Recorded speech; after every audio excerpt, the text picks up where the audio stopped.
Mantras.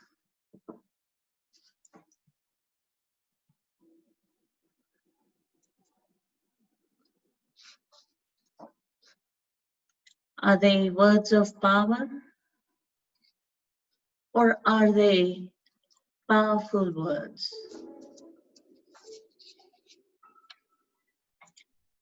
Either way, a mantra is a combination of sacred syllables which forms a nucleus of spiritual energy. This serves as a magnet to attract or a lens to focus spiritual vibrations.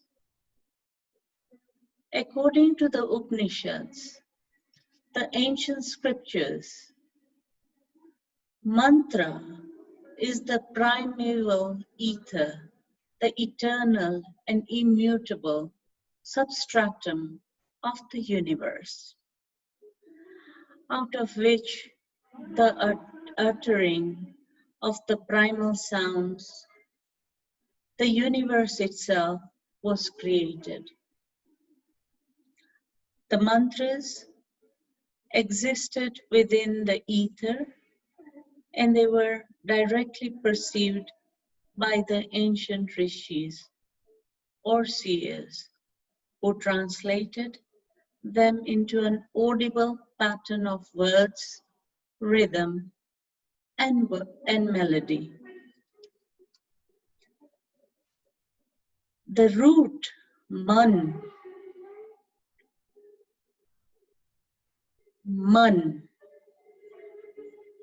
this bit, the man part of it, the first part. In Sanskrit, it means to think. The second part, the tra, it comes from trai, meaning to protect or free from the bondage of something or phenomenal world. Therefore, mantra means the thought that liberates and protects. But there are many levels of meaning in a mantra, which must be experienced to be truly understood. Our intellectual explanation encompasses very small part of its meaning. The chanting or the recitation of mantras activates and accelerates the creative spiritual force, promoting harmony in all parts of the human being. A devotee is almost converted into a living center of spiritual vibration, which is attuned to some other center of vibration vastly more powerful. This energy can be appropriated and it can be directed for the benefit of one who uses it and that of others. Every mantra, every single mantra has 6 aspects: a rishi or a seer, a rag or a melody, devta or deity, beach or seed, shakti or power, kilak or power again. Now I'm going to explain those aspects of a mantra. The rishis, through their intuitive perception, opened themselves to the revelation of mantras and were able to recognize their own effectiveness as channels for the flow of grace, knowledge, and power from the divine. These ancient seers understood that their powers were intended to be used in the service of others or as a guide to mankind. The mantras were transmitted from generation to generation in a guru-disciple discipline. And in this process, the power of mantras has greatly increased. The repetition billions of times by countless devotees over the centuries has brought about a vast reservoir of power which augments the inherent spiritual potency of the mantras. The rag or the melody is comparable to a Western melody line as well, or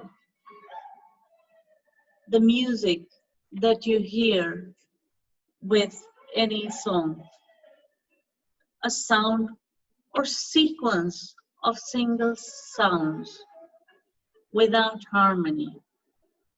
When chanting a mantra, it is extremely important that the rag and its key should not be changed, because the rate of vibrations on which the sound is based is an integral part of the mantra. All Indian music is based on the understanding that there are two aspects to every sound: the audible expression and the subtle sound essence, which carries the meaning and the sound, the meaning which arises from the eternal spirit. The essence of this sound is called shabda or vach. When the spoken word is perfectly sounded within and without, contact is made with this power which manifests as an image. There is a certain power in a word, even on a human level. Now, the perfect example of that is one's own name. For example, my name, Shriti. The sound, the effect of my name, and the vibration it creates. Just for your knowledge, my name, Shriti, means the Shrutis, or you can call them the other meaning is the Upanishads. Therefore, when the spoken word is perfectly sounded, obviously it will manifest an image, and the way in which it's pronounced can convey numerous messages. Different tones cause vibrations affecting the body. We covered that when we were learning the basics of Ved. The different Veds, we talked about the 4 Veds, and we talked about the vibrations of the sounds, how powerful it is to even merely hear it or to recite it, and the effect of it to the mind, to the body, to the soul, and the universe.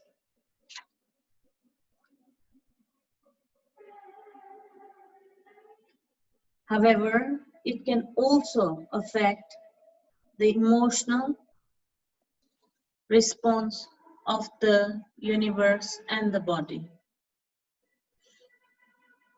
The practice of mantra yoga for a long period of time makes one aware of sounds, actually creating images, and certain images having an inherent sound. And the perfect example is Om. When you see the image of Om, you immediately hear the sound. Or if you hear Om, you immediately see the image. That's a perfect example. The Devtas are the presiding deity of any mantra. The informing power, a very personal aspect of God. It is the wisdom that comes from a higher source. And like a single beam of sunlight that is singled out and given a name so that a disciple can develop a personal relationship and worship an aspect of God that he or she can understand. In the beginning, God, too awesome for the human mind to grasp, and later the divine energy he perceived in his pure form. Therefore, each mantra has a beej or a seed. This is the essence of the mantra, and it gives a special power, very, very powerful, and is self-generating power.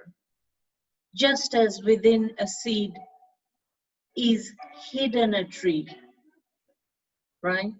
When you look at a seed and you're thinking about plants, you immediately imagine the tree. Recently, we've been practicing trying to grow methi. So you see the seed and you can immediately imagine the plant, just like that. However, we're talking about the mantra, the beej, and that is even more powerful. Now, this mantra in the seed form will grow into a beautiful spiritual being. When we talk about the kilak or the pillar, it is at first the driving force, the persistence, and the willpower that the disciple needs to pursue this mantra. But when the power of the mantra begins to take on a self-generating flywheel motion, the killer becomes a fine thread joining the disciple to the mantra. It's really, really beautiful. And from the mantra to the power of the mantra, and from the power of the mantra to the guru, and from the guru to the deity, until we all become one. That is the power of the Supreme and the mantras created from the universe.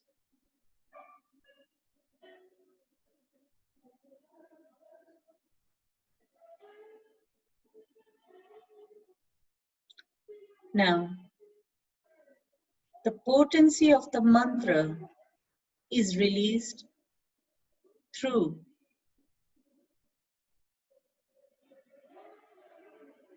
repetition until the individual finally comes to his or her devta or devi, the particular aspect of divine energy associated with the mantra.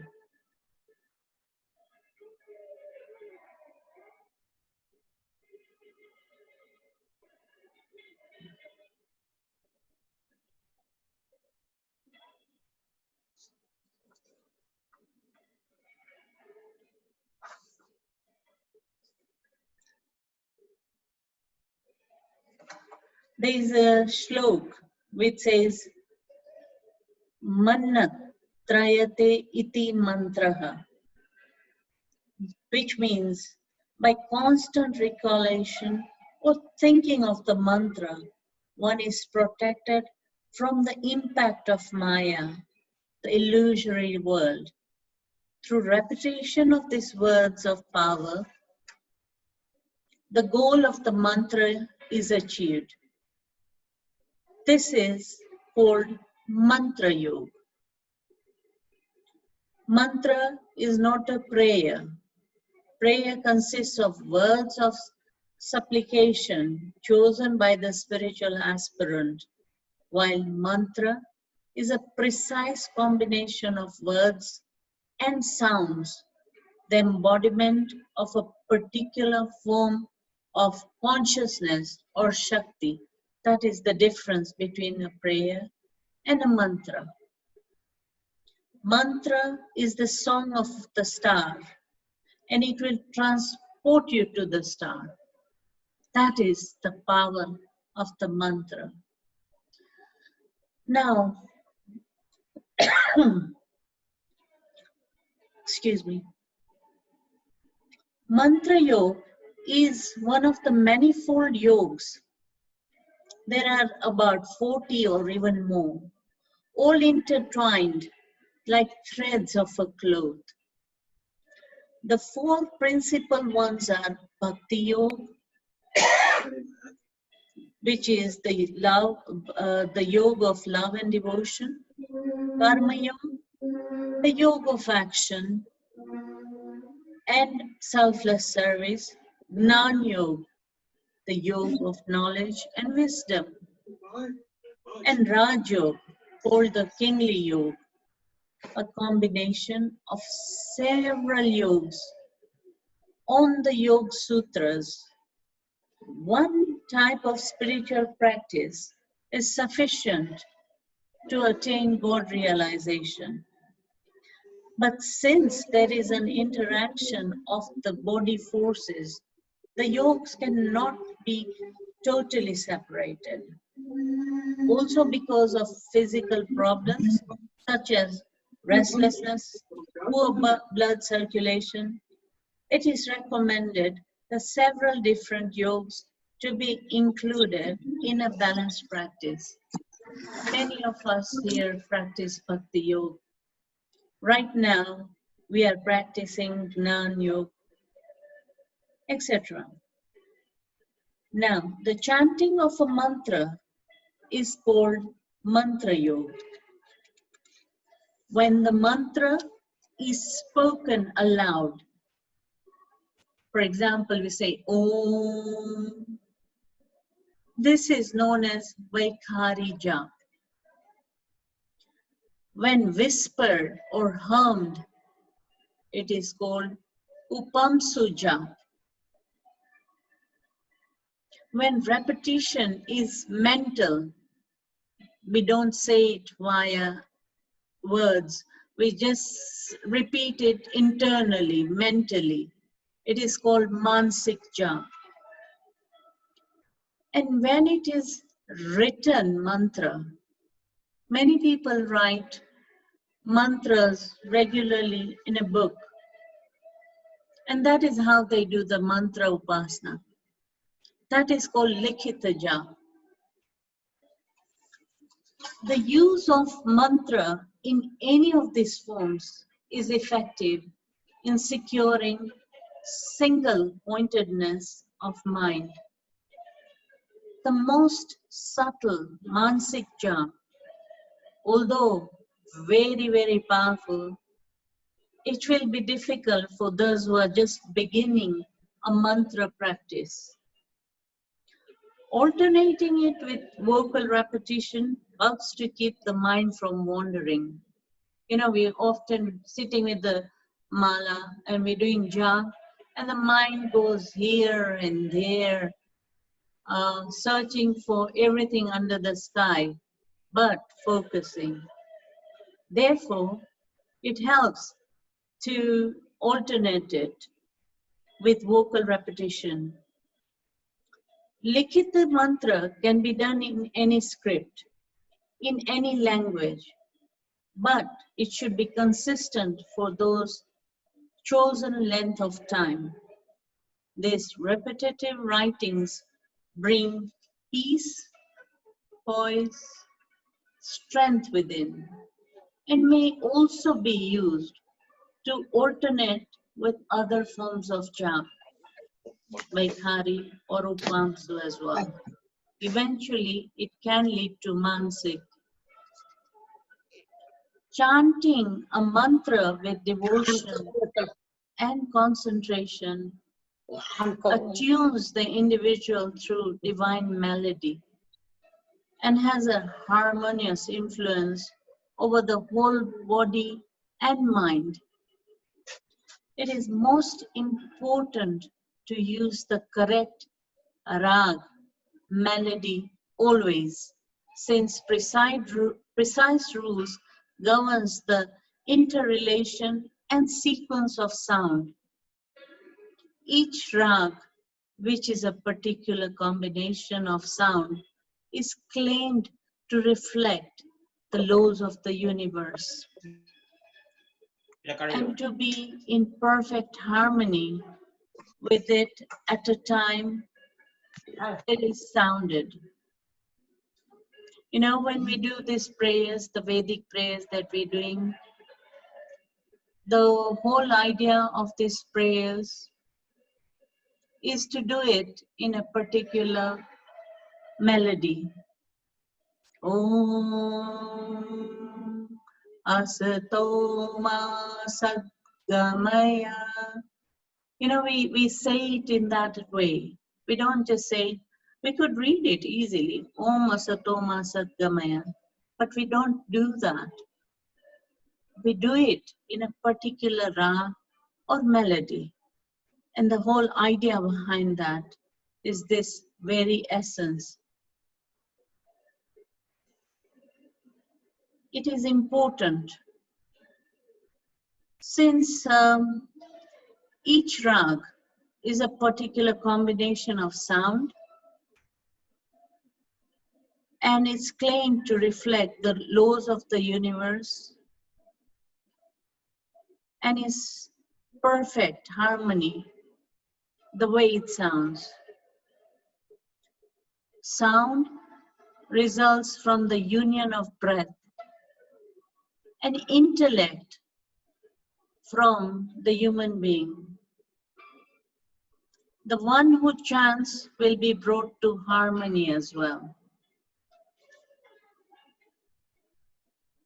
Through constant repetition of mantra, one becomes like a magnet, attracting the spiritual power of the mantra to oneself, becoming aware of oneself. This repetition gradually awakens the higher faculties in a person and raises the consciousness towards the level of mantric resonance.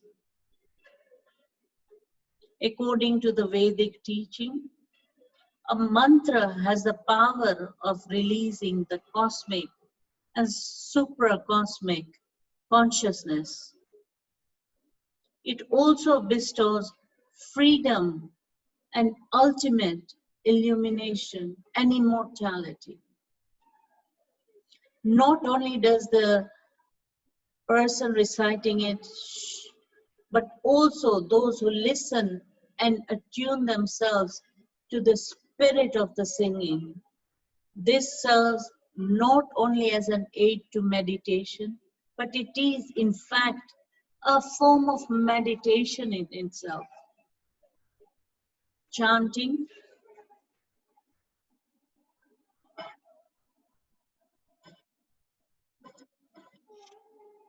produces a whole series of psychological and spiritual effects. The concentration brings a deep sense of peace and joy. When a mantra has been received from the Guru, the power of that mantra increases after initiation. However, the mantra has to be received from the right guru, meaning the guru has to have certain qualities. We are going to observe the qualities of a guru in our session in Bhagavad Gita. But not only that, the mantra itself has to be recited by the guru for a particular number of times. I will go into in-depth of that when we go on to the mantras itself. So for the guru, in order to do that mantra, after receiving a particular amount of mantras, they have to continue it so that the energy of that mantra is constantly available in order to give to the disciple. As the disciple practices, the mantra becomes a self-generating force, uniting the individual with this power. There's sometimes the disciple becomes the initiatee as well by reciting the mantra for a number of times. There is a fixed number in order to share it with somebody else. Therefore, that procession carries on. And through our own efforts as well, we are drawn towards the particular chain of gurus who have found realization through the use of these mantras. In due time, you become a link in this chain. By reciting the mantra you carry its force and power. This will be a blessing for all those you meet. So it's not only yourself, it's people you meet. You share that energy, that power. At times, the mantric power may take over so that it will not even be necessary to speak. As a person, as a mind, you do not need to get involved. This is much more valuable communication, which can take place on the soul level. Mantra is an accumulation of power that is activated by one who practices it, drawing the power to oneself and merging it in through surrender. Through the use of mantra, one becomes conscious of the self, beginning with a small s and expanding the awareness that will eventually lead to becoming aware of the self with a capital S.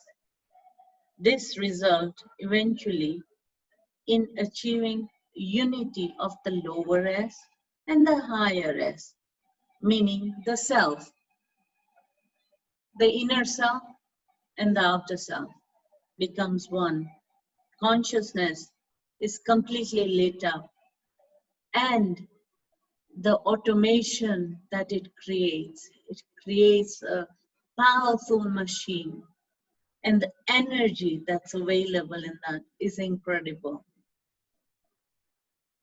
Mantra leads the spirit, the Atma, lost in tribalities and worldly pursuits, back to pure essence, back to the soul, unites it to the soul.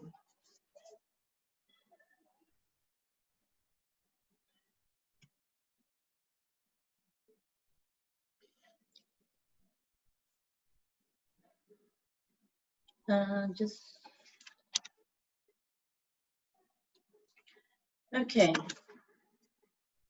When we do mantra practice, there is a lot of consideration taken into place. And if you want to achieve the mantras in a perfect way, then you have to take these points, observe those practices. When you begin to recite and practice the mantra, you need to clarify yourself. What do you want to achieve?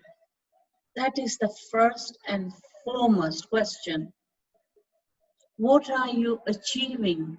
What do you want to achieve with this mantra? What are your ideals? You can rightfully pin your hopes on the mantra to help bring these ideals into manifestation in your life. Obviously, in the purest form possible. But to what extent and how soon this will come to pass depends on you. Obviously, the more you put into it, the more you will achieve. The pearl, the pearl exacts mukta, the pearl exacts its price.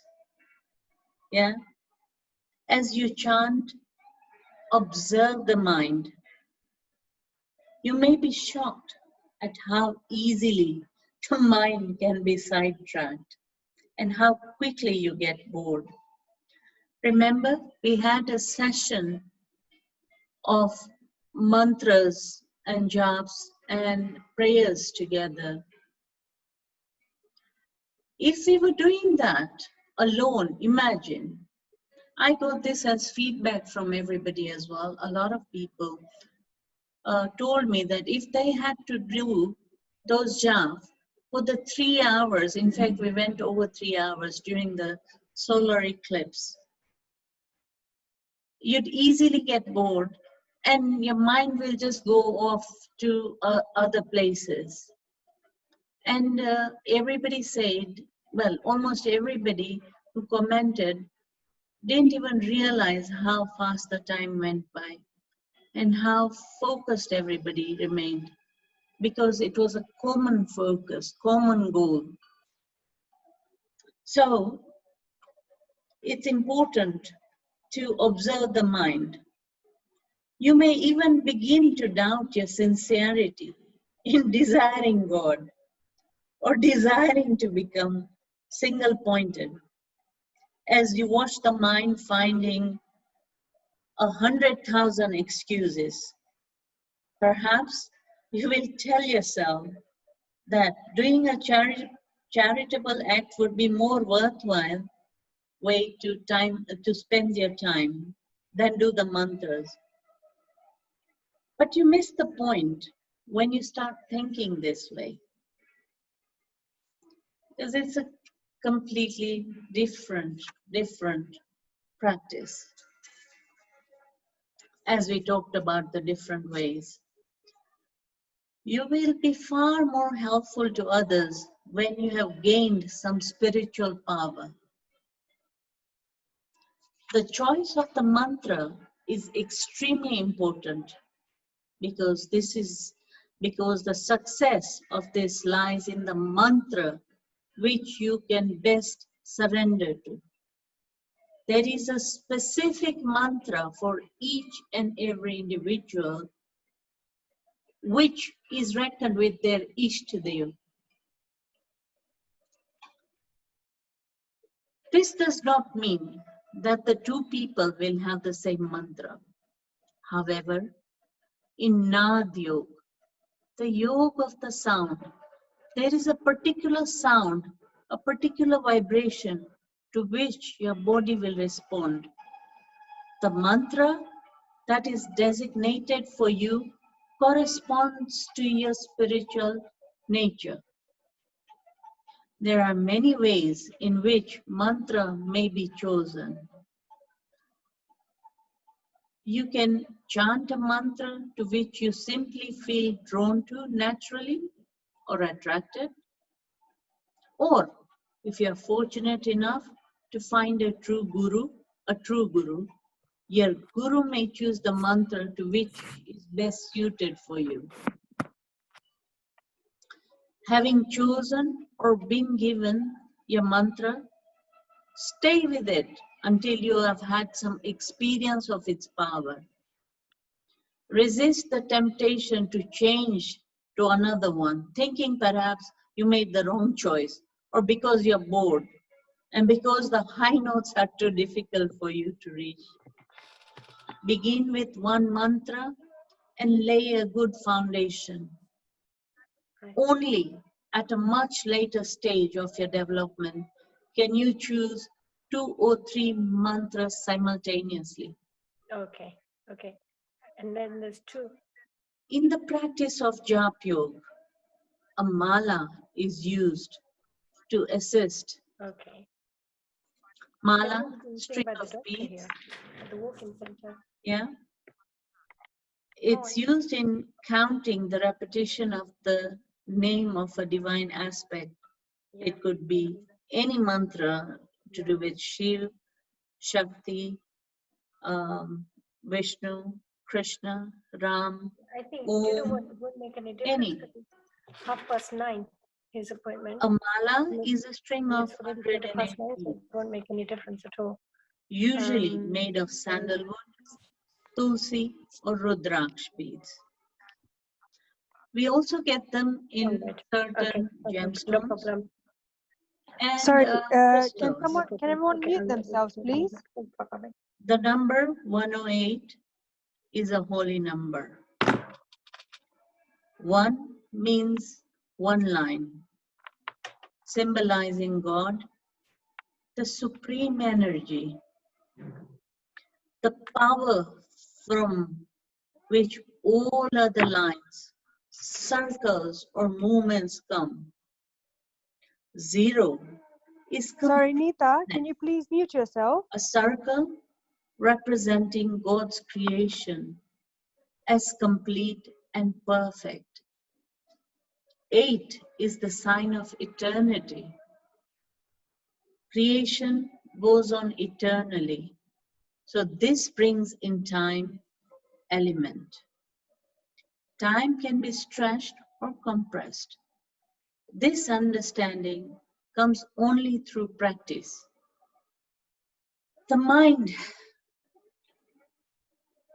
is a constantly moving, using energy unproductively, because the mental background noises mostly concern past or future events. Life is a chain of cause and effect. The beads of the mala are also an endless chain, and the endless true thoughts are now giving with each bead a specified, significant meaning relating to the particular mantra. There is a special bead called Mount Meru, which has got the string attached to it, and where the mala is tied together. When the fingers reach Mount Meru, the mala should be turned and the movement continued the other way. This bead symbolizes God realization, and each time you reach it, you have a reminder that you do not have to continue the chain of cause and effect. Janma Marana Pharaoh. Another reminder is given in holding the mala at heart level, signifying the devotional aspect of this practice, the attempt to transcend the lower levels of being. The use of the mala gives the body some activity and thereby releases nervous energy or restlessness. The beads are moved between the third finger and the thumb, never the first finger and the thumb, as the mantra is repeated with each bead. I will share that with you when we do the mantras practically. And we're going to be doing that on Sunday during on the day of Guru Purnima, and also the day coincides with the Chandra Grahan taking place. So we've got a session of mantras, japs, etc. on that day, which is the Sunday coming. So I will share with you how we do the mala if any of you want to know. Through the use of the beads, they take some energy of the user and they become spiritualized.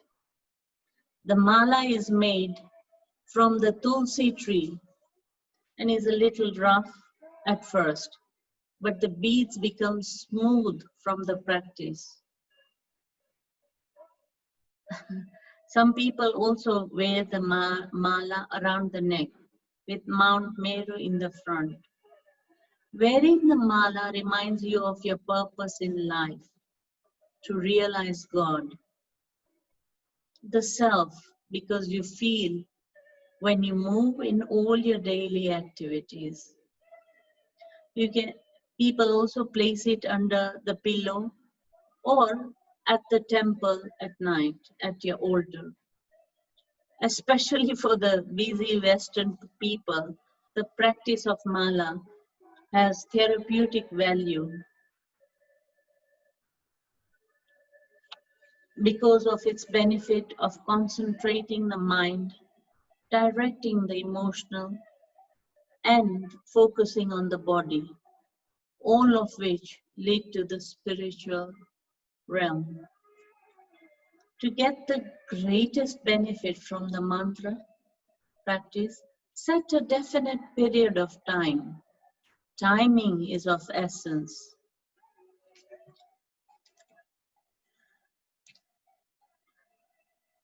Which takes me to the time actually, and I'm going to, I think I'll talk about the timing and then continue from here in our next session on the mantras. Yeah, I think we'll do that. So, putting this, I'll end this session for today and then continue in our next session on this subject.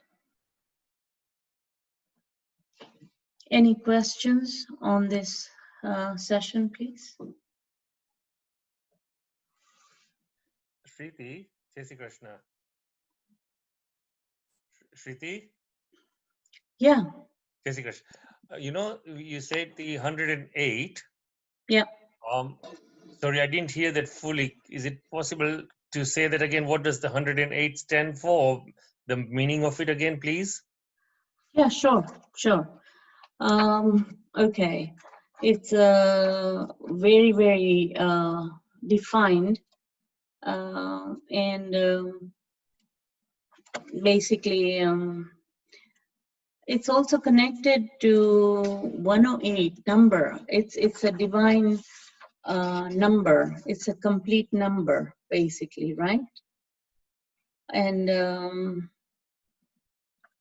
number 108. Okay, so 1, okay, means one line, symbolizing God, the Almighty, Bhagwan, the universal force.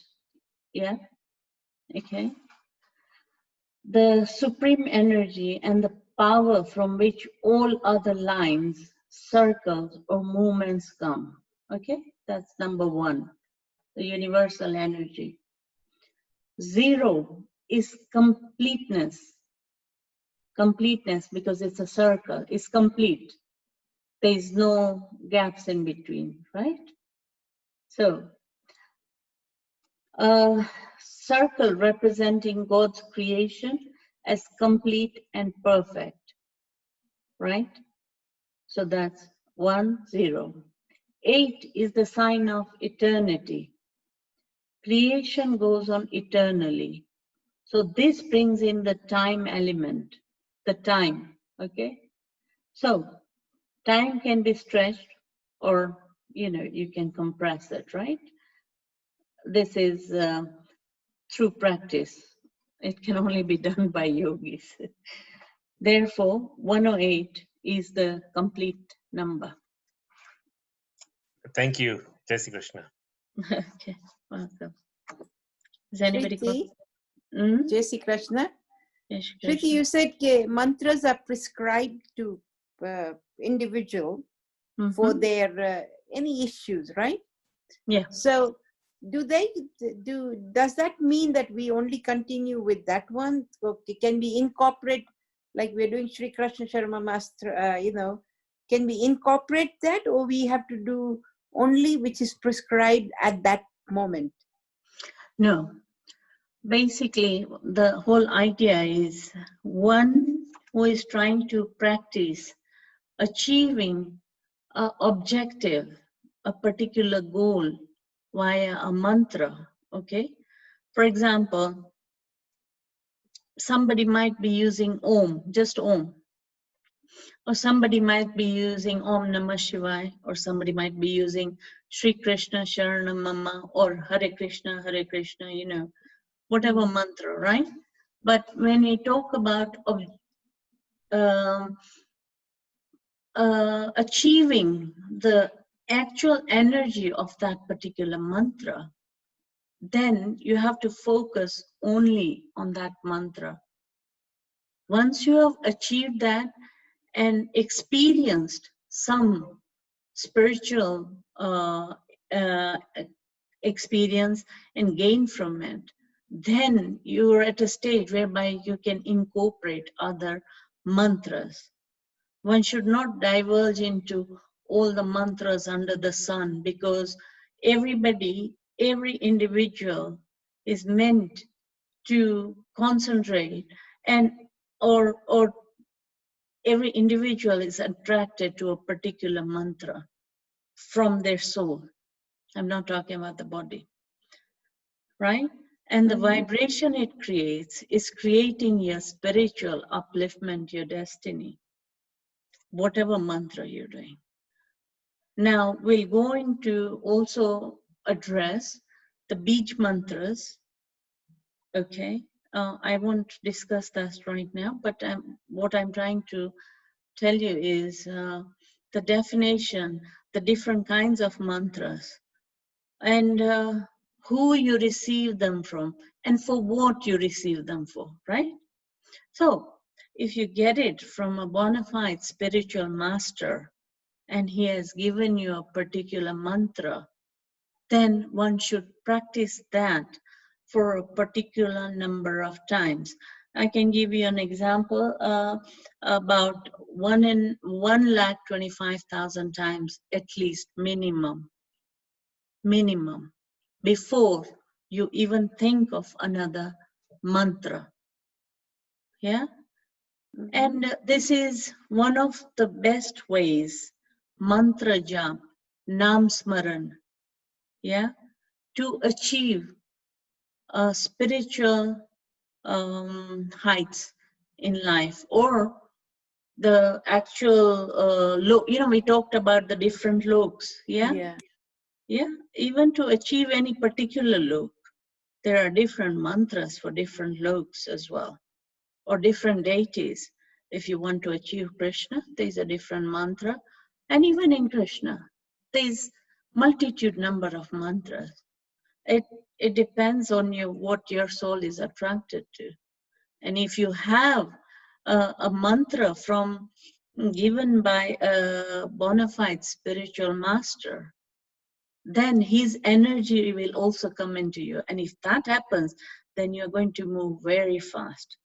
If not, then you will probably, if you're determined, you will probably receive those heights, and become automated storage of the particular mantra energy and share it. It will show. You know, when you come across certain people, you see them, you feel a certain different kind of a vibration around them. Yeah, that also happens when somebody is doing constant jap of a particular mantra, because you can feel that energy actually. But that's got to be, you know, got to do millions of jap. From at least, you know, 1.25 million is a minimum for any mantra in order to feel any benefits of it. As a starter, you can, you know, take on the mantra and then, you know, see how it goes. But otherwise, that's the way it works. And is it always important to have a mara, or you can do it? The whole idea of the mara, as we just did recently, is to keep your focus. Number one, no, there's many aspects for the mala actually.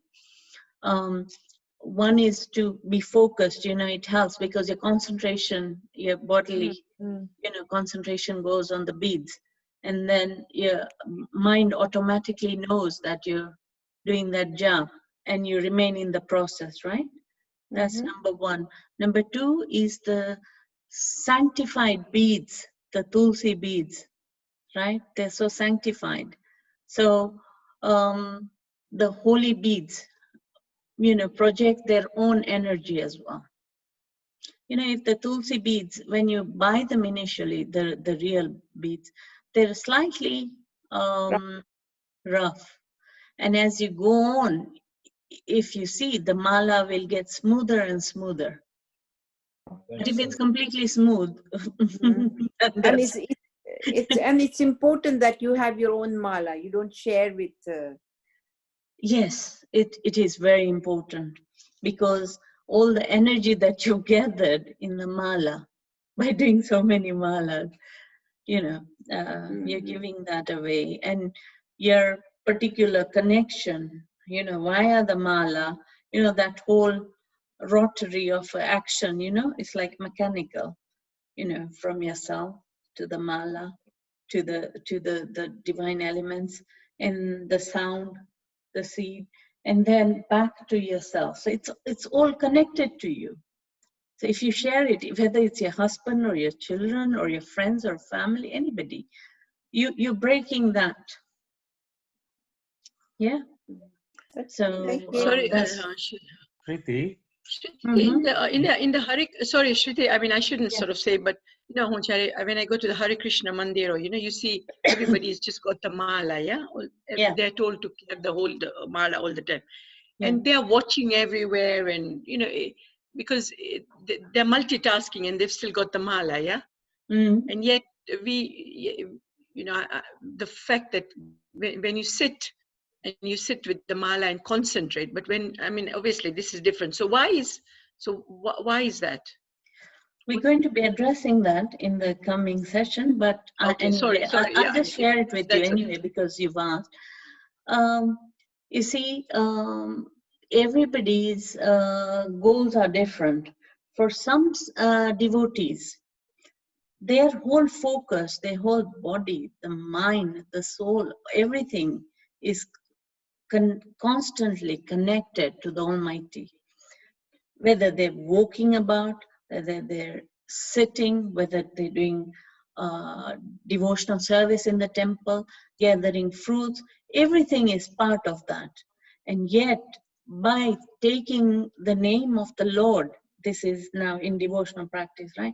Taking the name of the Lord constantly, whether you got the mala or you haven't, you have it, and you're still doing other stuff, or you're walking about, it's all part of just the whole, it's like a kind of a lifestyle itself. Your whole body, soul, mind, it's all about the Almighty, in whichever way you can, right? And that's the idea. So even for one moment, you should not forget Him in the devotional service, right? So how can you not forget Him? If you have nothing to do and you're walking about, the mind again will wander here and there, right? Even if you're doing it mansik, you know, the mansik job. But if you have the mala, again, it brings the focus. And that's what they do. Ideally, you are right.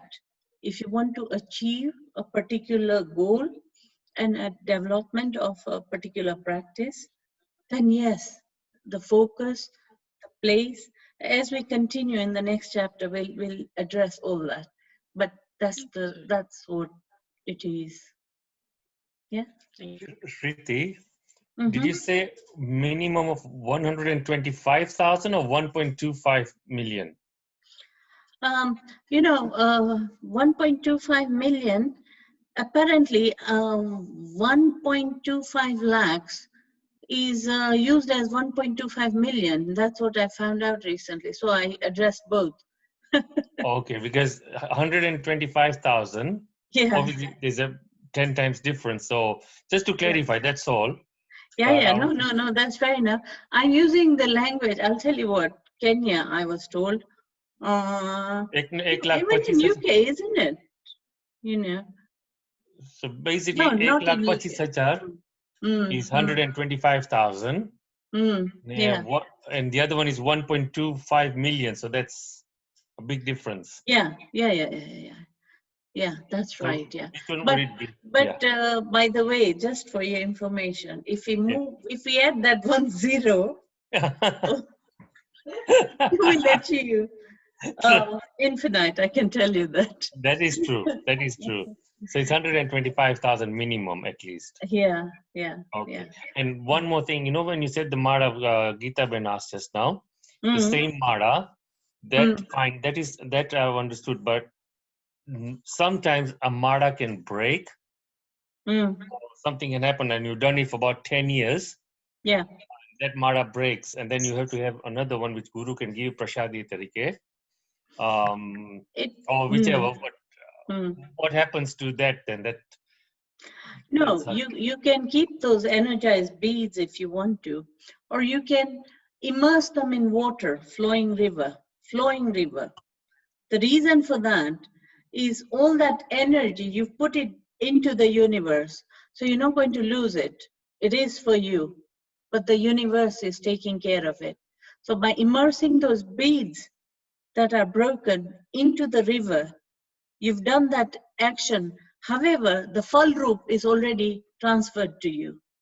So you don't have to take the onus for the beads, holding the beads safely somewhere or whatever. Okay, so you could do it in a flowing river or something. Flowing water, yes. It's got to And be a then river or an ocean, not a pond. Okay, just sort of let it, then just after like Padravi Devana and something like that. Correct, yeah. Okay. Thank you. Okay. Sorry, can I just ask one more question, Shriti? So, Tamikidu Tulsi ni Mara, yeah? There is a Rudraksh Mara as well, yeah? So Yes, what's the difference you can between use the two? Rudraksh as well, depending what you want to Yeah. use. Yeah, you Yeah. can use. Excuse me. I also mentioned these gemstone malas as well. You can use pearl, emerald. I've got different ones because I'm into gemstones, but yes, you can use different ones. And those radiate different energies as well, just for your information. Yeah? Shruti, Jai Shri Krishna. Jai Shri Jai Shri Krishna. Krishna. Just one question about this mala. Itu running water ma apne padravani, yeah? Yeah. Now also apne, I don't know, I've been doing something different. Who jare Tulsi ji ma bhi apne padravi sake na tha ke pavitra plant kevaય ne એમાં ના પધરાવી શકે આપણે? No. Because I've done that one Tulsi in the ji past. is a pavitra plant, no doubt. But the beads, apne je mala karta hoy ne, e beads, I'm not talking about the one you wear. Oh, okay. We're talking about the The mantra. other one, the one that, mantra oh, yeah, kare all right, mala. sorry. Yeah, okay, got it. Yeah. Okay. Yeah. Oh. So, I think Jyotiben is meaning Kanti. yeah, that's right. Yeah, that's why I said that. Yeah.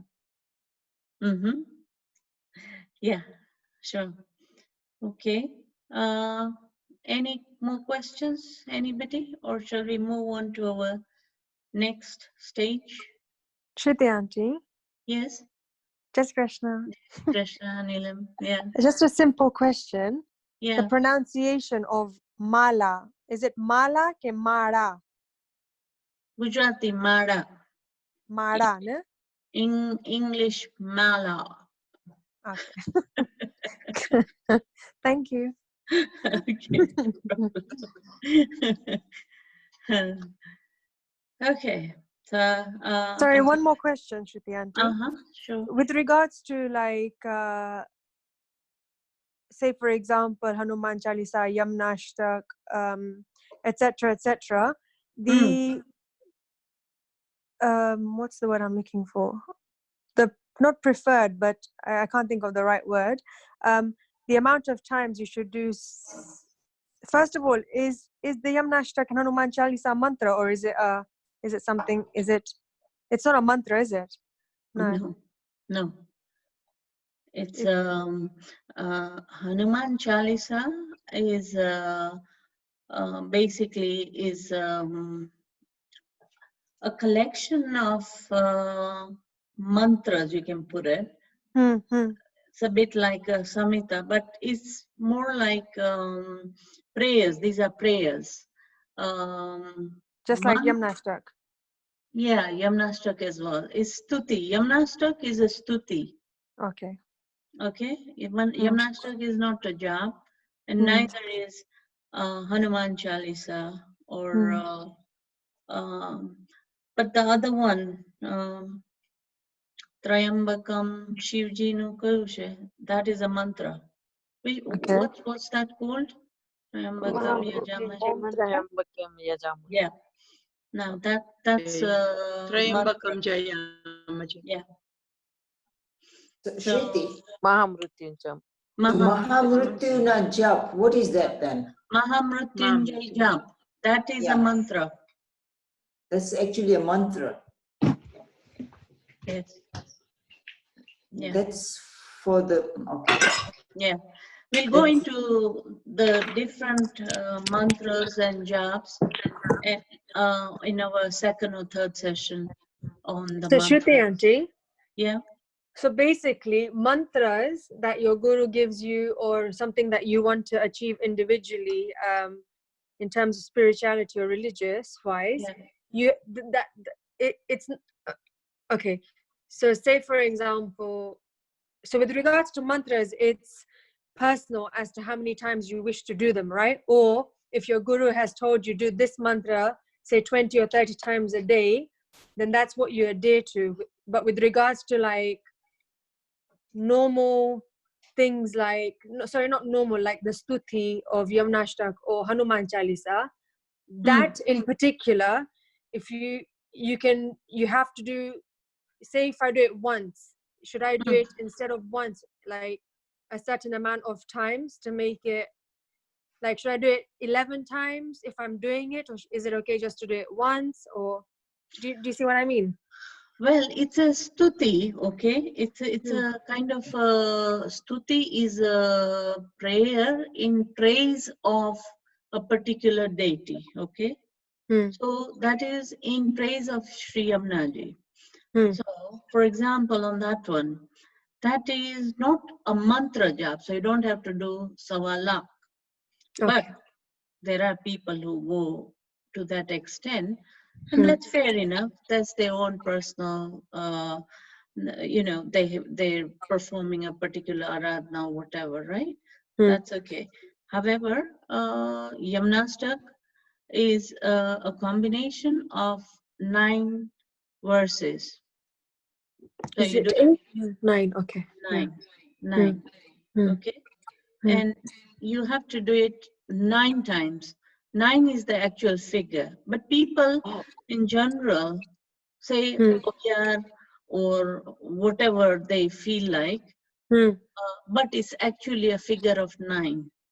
So you do it 9 or 18, whatever. And you can go right up to 108. Can you see that?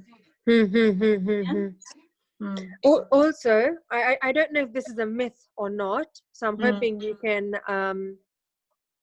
make it clear or give us some clarity. Is it true? Is it true that the sorry, I know I'm only asking about certain things, it's because it's something that I am familiar with day to day, and so I'm asking No problem. only in Don't worry. particular.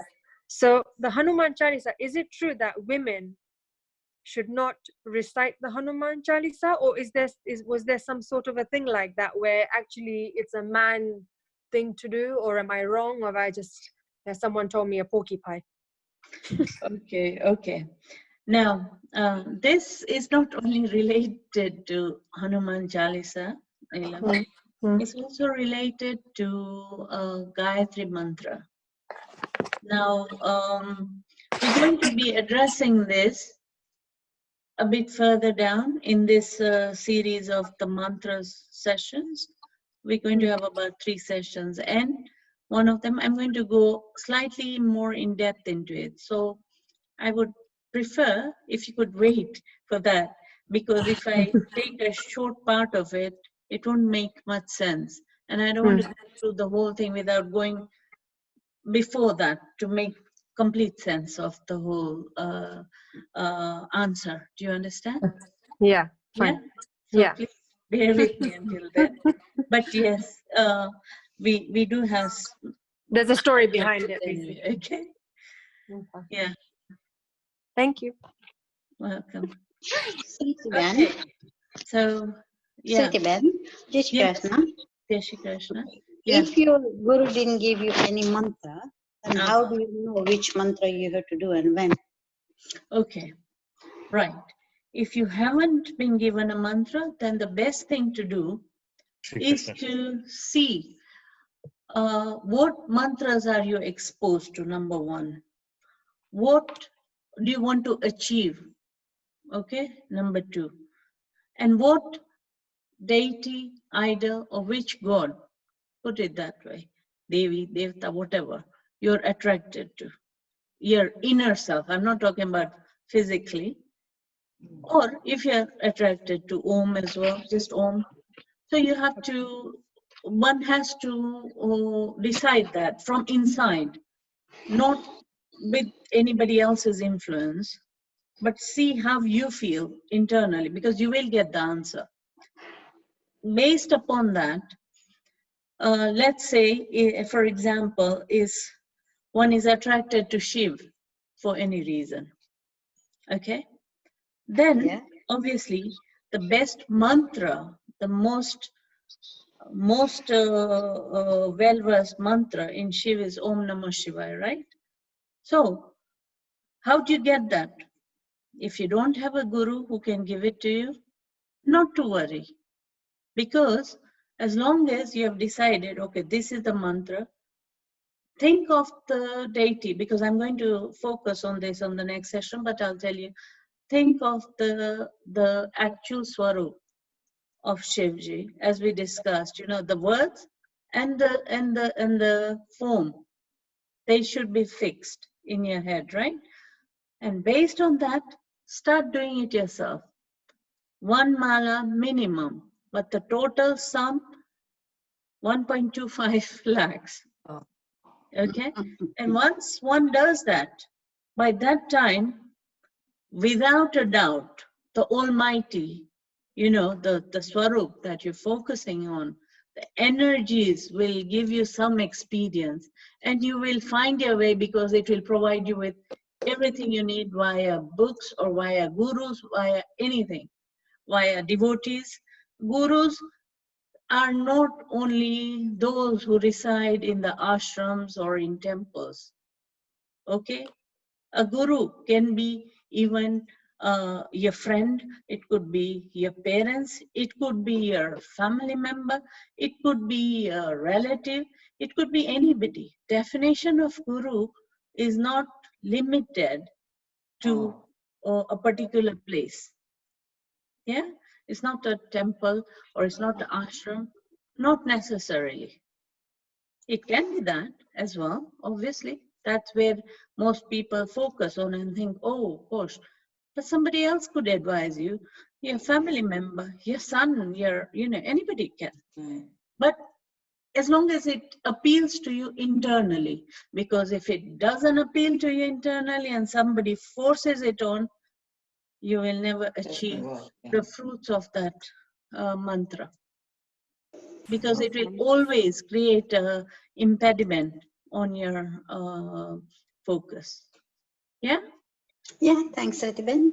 Jai Shri Krishna. Welcome, Jai Shri Krishna. Okay, any more questions?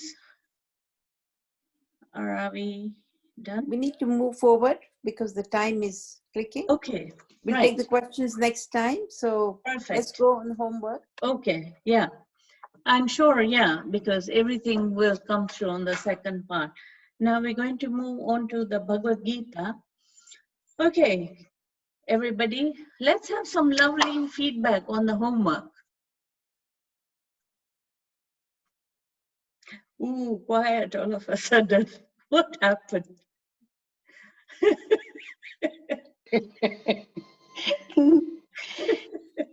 Come on. It's only I mean, one verse. what I understood from, is it the verse? What I understood, it was the verse, chapter 4, isn't it? Chapter 4, verse 3, isn't it? Exactly, Yeah. exactly. I think you were talking about the devotion, and Yeah. what I put here is ancient knowledge of yoga, and it was, this is a super secret and was revealed, and it's only revealed to a friend, a very close friend, who would actually understand. Right, right, right. Yeah. I mean, obviously I did a bit of research and all that, but because that verse is only obviously, that's what I thought. No, that's wonderful. That's correct. Yes. That's a good Because one. he had the transcendental wisdom. Arjun had the transcendental wisdom. So. Mm-hmm. Yes, that's right. Yes, absolutely, absolutely. Hi, Shruti Aunty. Hi. Yes. Jai Shri Krishna. Jai Shri Paras here. Krishna. Yes, Pa. Yeah, I think I have further on more from what I think Jai Shri Aunty just said. The sharing of this transcendental information from Lord Krishna to Arjun was really important. I think it shares a message as well, from my perspective, that Lord Krishna not only was Arjun a friend, but he's someone who had the qualities that Lord Krishna saw that can pass on the information as well, which is really important. Yes. I think he saw Arjun as a vessel, as a medium to who is not only articulate enough, but has the strong communication skills to ask the right questions and also to share information to the wider people across. Yes. Yes. That's right. Yes. That's a very, very important point. Yes. And there's also one more important point, if you can add on to that, about Arjun, his qualification. Well, he was a warrior. He was asking a lot of questions. I think also I was doing a bit of reading. I think it was the qualities with regards to linkage to the Rajas, Tamas, and Sattvic. I think he has the right balance between the Sattvic and Rajas. So it's all well and good being Sattvic, where you're harmonious, you're transcendental, you're at that high stage, but Sattvic people are not as passionate or as ambitious in order to pass on that information. And I think Arjun had the right balance of being Sattvic and being Rajas, where he's ambitious and passionate enough to pass on that transcendental knowledge as well. Yes. Correct. Correct. Yes. That's a very, very good point. Very good. You've incorporated the guns as well. Wonderful. Wow. Thank you, Paras. That's beautiful. Thank you for the passion. No, truly. Okay, anybody else? A different perspective by any chance? Come on. I think they talked about the relationship between Arjun and Lord, Supreme. Yes. Where, where he, and Arjun was a devotee. Yes. And sort of... perfect. So Lord selected Arjun rather than demons. Yes. Yeah? because Correct. he selected Arjun Yes. due to his relationship, and Arjun accepted the Supreme, Yeah. Sri Shri Krishna, Krishna. as a real devotional service. Yeah. Yeah. Yeah. As a devotee. Yeah, as a devotee to this Yeah. great science. So that so that's what I understood. Mm. Yeah. Absolutely. So that relationship between Supreme and Arjun was Yes. where they could share, Lord Krishna, Supreme, felt that he could share everything with Arjun. Yes. Yeah. Yes. Okay. Now, anybody else want to add anything before I go through that, which is very well summarized And I by think all probably the because answers. Arjun had probably surrendered himself as well. Yeah. Arjun Perfect. had surrendered himself to Lord Krishna. Completely. That is perfect. Yes. Yeah. Most important. Yes. Yes. Absolutely. Sharanagat. Yes. Okay. Good. Good stuff. Okay. Now, Bhagavad Gita is aparushay, meaning it's beyond human, it's superhuman, because it's spoken by the Supreme Personality, Sri Krishna. He's beyond the 4 defects of the conditioned human being. Yeah. And what Gita Ben just mentioned about the demonic spirit. What is a demonic spirit? This is kind of people who do not follow the parampara, or who have the whimsical interpretation, and they dissipate its value for no one's benefit. They use God's property to make money and to accept it as a treatise of philosophical speculation, which is simply a waste of time, and not to accept Krishna as he is and concoct some stories about Krishna. That is a demonic spirit approach. And most important is Arjun is a devotee and a friend. And Arjun accepts Krishna as the supreme personality. So basically, any commentary on Bhagavad Gita in the footsteps of Arjun, that is the only way to benefit from the Bhagavad Gita. You become a devotee or pursue the heart of a devotee to understand the Bhagavad Gita. So that's wonderful. We can now move on to the next slok. Is everybody ready with their Bhagavad Gita?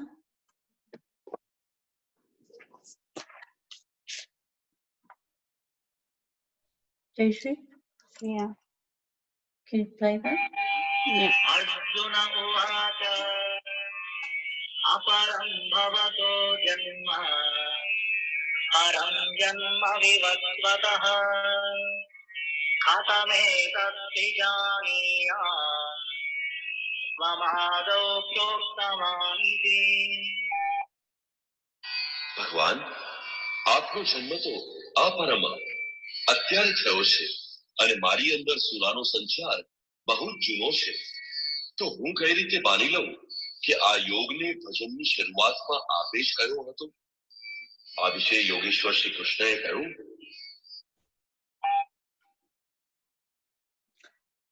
Arjun said, "You were born much after Vivasan.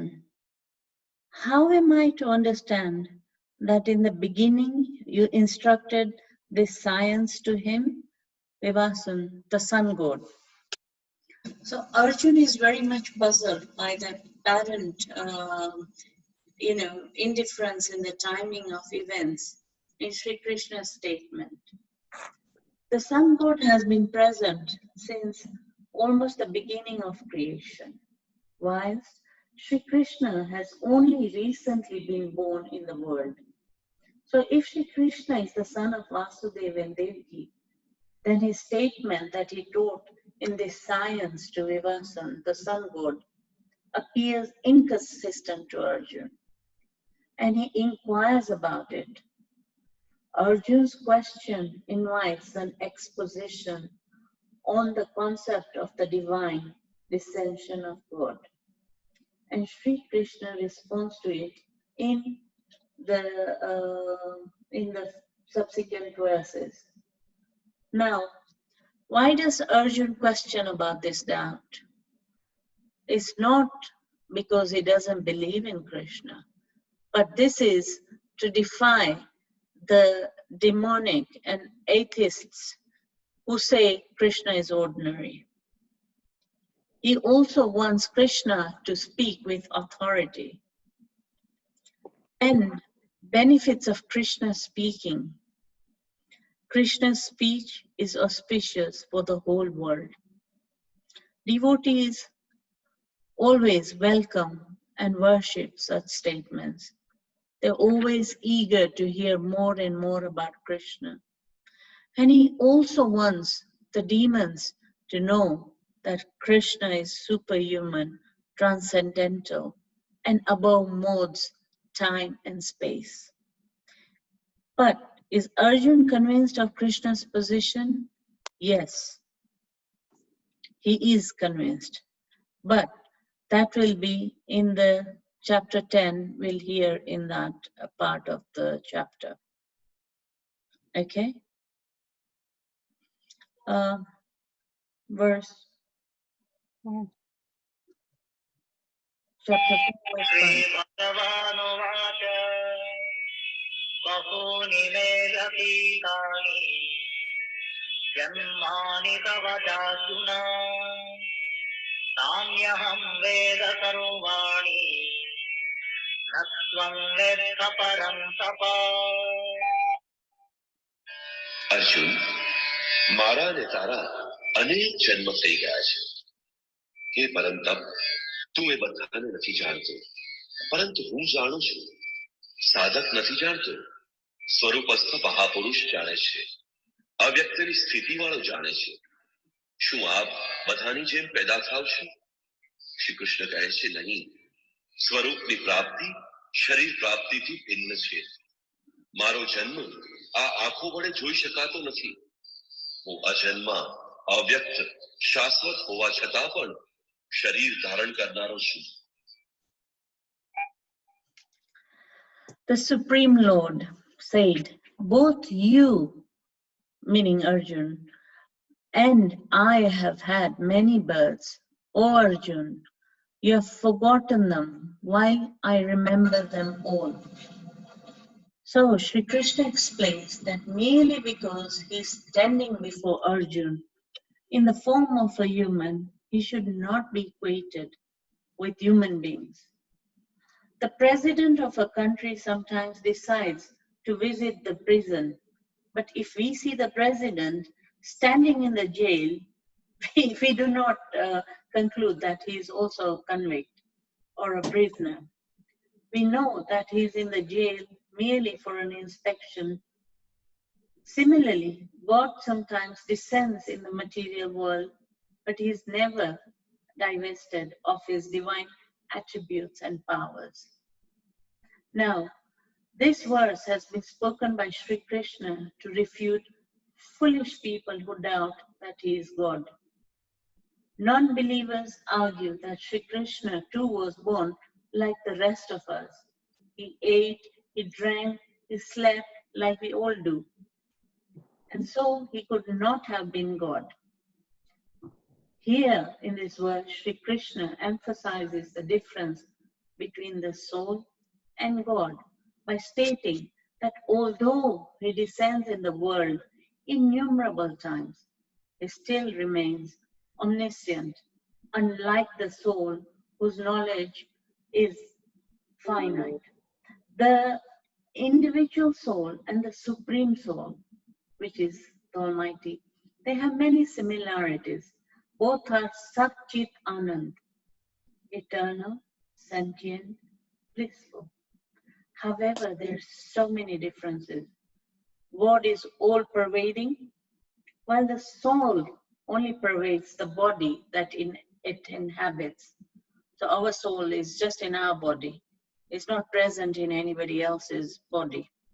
Whereas the Almighty is present in every living individual soul. So that is one of the most important, I can't call it properties, but energies of God. God is all powerful, while the soul does not even have the power to liberate itself from Maya without God's grace, right? God is the creator of the laws of nature, while the soul is subject to this law. God is the upholder of the entire creation, while the soul is upheld by him. God is all-knowing, while the soul does not even have complete knowledge in one subject. Sri Krishna calls Arjun in this verse as Paranta, meaning subduer of enemies. He implies, Arjun, you are a valiant warrior who has slayed so many powerful enemies. Now, do not accept defeat before this doubt that has crept up in your mind. Use the sword of knowledge that I am giving you to slay it, and always be situated in wisdom. The scriptural masters of Hindus exhibit an infinite amount of patience and understanding, right? Which almost amounts to an intellectual daring. They readily come out to satisfy all possible doubts of students. We find Krishna trying to explain how he was very infinite in his real nature. He had himself, in the very beginning of creation, given out Brahma Vidya to Lord Sun, that is Vivasan. Therefore, the exhaustive discussion of the theory of incarnation, avatar, as propounded in the Puranic literature, we can understand how that works. We have also explained, talked about the infinite reality functions through unactivity, the gunas, right? The concept of God principle, Krishna himself explains how he is all freedom. He says, my birth and death are not like yours. Basically talking about his appearance and disappearance in the next sections as well. In each life, as soon as the ego expresses itself in any given activity, it fortunately forgets the entire other lifetimes. And therefore, how can you, the eternal Lord, have a birth in the absence of dharma and adharma? Now, we will stop here and continue in our next session. And we'd just like to say the prayer, Vasudeva Sutam Devam Kansachano Ramardanam Devaki Paramanandam Krishnam Vande Jagat Guru. And we're going to end with the session with our final prayer, Vedic prayer. I'll just put that up for you. Where are we? Gosh.